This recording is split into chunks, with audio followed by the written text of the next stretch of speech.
নমস্কার, আপনারা দেখছেন সন অফ বেঙ্গল বাংলার খবর। রানীগঞ্জের পাঞ্জাবি মোড় এলাকায় আজ বিধায়ক পার্থ ঘোষের বিধায়ক কার্যালয়ের উদ্ঘাটন করা হলো। এখানে পুরুলিয়ার সাংসদ জ্যোতির্ময় সিং মাহাতো মুখ্য অতিথির রূপে উপস্থিত ছিলেন। তিনি ফিতা কেটে এই বিধায়ক কার্যালয়ের উদ্ঘাটন করলেন। এছাড়াও এখানে মন্ত্রী ডাক্তার অজয় পোদ্দার, বিধায়ক পার্থ ঘোষ, বারাবণীর বিধায়ক অরিজিৎ রায়, রানীগঞ্জের মন্ডল 1 নম্বর বিজেপির সভাপতি শমশের সিং সহ এই অঞ্চলের অন্যান্য বিজেপি নেতা কার্যকর্তারা উপস্থিত ছিলেন।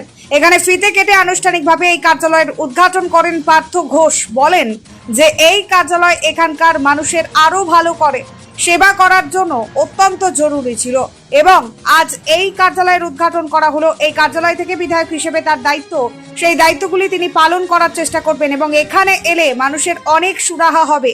তিনি বলেন যে পাঞ্জাবি মোড় যেহেতু একেবারে জাতীয় সড়কের পাশে অবস্থিত, তাই তার বিধায়ক কার্যালয় খুঁজে পেতে কারো অসুবিধা হবে না।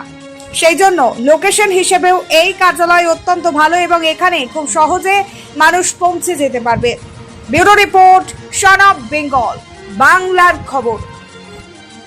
विधायक सेवा केंद्र हाँ, जब हमारे प्रधानमंत्री प्रधान सेवक हैं तो हम विधायक और मंत्रीगण छोटे सेवक हैं, इसीलिए विधायक सेवा केंद्र के नाम से इसे जाना जाता है। हम लोगों को यहाँ सेवा करने के लिए ही नियुक्त किया गया है। आम लोगों की क्या समस्या है, क्या तकलीफ है, उनको दूर करने के लिए ही सेवा केंद्र है।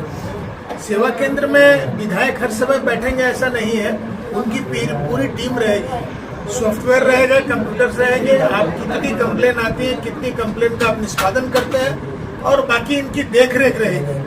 वो तो चारों तरफ फील्ड में रहेंगे मेरे माननीय विधायक, और वो 2 घंटे कम से कम देख रेख करेंगे कि हाँ सब कुछ ठीक से चल रहा है, एवरीथिंग गोइंग ऑन स्मूथली।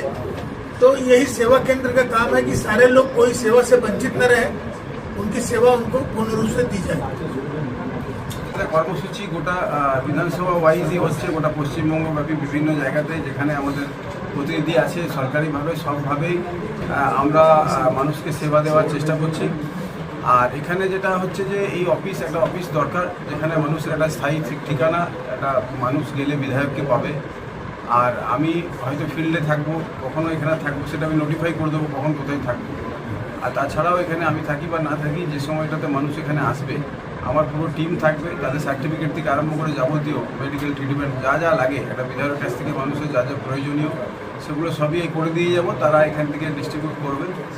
আর বাকি আমি ফিল্ডেও থাকবো, এখানেও থাকবো, দেখে নিচ্ছি যখন যেরকম হবে আর কি। আমাদের তো টাইমিংয়ের কোনো ফিক্সড ব্যাপার থাকে না, কখনো রাজ্য অফিসেও মিটিং থাকে, কখনো প্রশাসনিক মিটিং থাকে, কখনো আপনার বিভিন্ন জায়গাতে হঠাৎ ইমার্জেন্সি সিচুয়েশন হয়। যেমন আপনারা জানেন যে একটা ঘটনা ঘটলো, সাবসিডেন্স হলো আমাদের খান্দাতে, ধোবিপাড়া নীলকণ্ঠ মন্দিরে। তো এরকম সিচুয়েশন হতে থাকে, তার জন্য ফিক্সড টাইমিং বলা মুশকিল। তবে আমি তাও মোটামুটি চেষ্টা করব টাইমিং নোটিফাই করার, আর মানুষ এখান থেকে এলে যাতে ফিরে না যায় তার ব্যবস্থা আমরা করছি। নমস্কার, আপনারা দেখছেন সন অফ বেঙ্গল বাংলার খবর। সন অফ বেঙ্গলের মাধ্যমে প্রত্যেকটা খবর সবার আগে আপনাদের কাছে পৌঁছে দিই আমরা। সন অফ বেঙ্গলের প্রত্যেকটা খবর ফেসবুক, ইনস্টাগ্রাম এবং ইউটিউবের মাধ্যমে শেয়ার করা হয়। আমাদের ফেসবুক পেজ, ইউটিউব এবং ইনস্টাগ্রাম আপনারা দেখুন, ফলো করুন এবং শেয়ার করে দিন প্রত্যেক সংবাদ প্রেমীদের কাছে। আমাদের ফেসবুক পেজে যান, সেখানে গেলে দেখতে পাবেন রাজনীতি, খেলার খবর এবং বিনোদন জগতের সমস্ত আপডেট সহ লোকাল খবরের খুঁটিনাটি উপলব্ধ। তাই সঙ্গে থাকুন, দেখতে থাকুন সন অফ বেঙ্গল বাংলার খবর।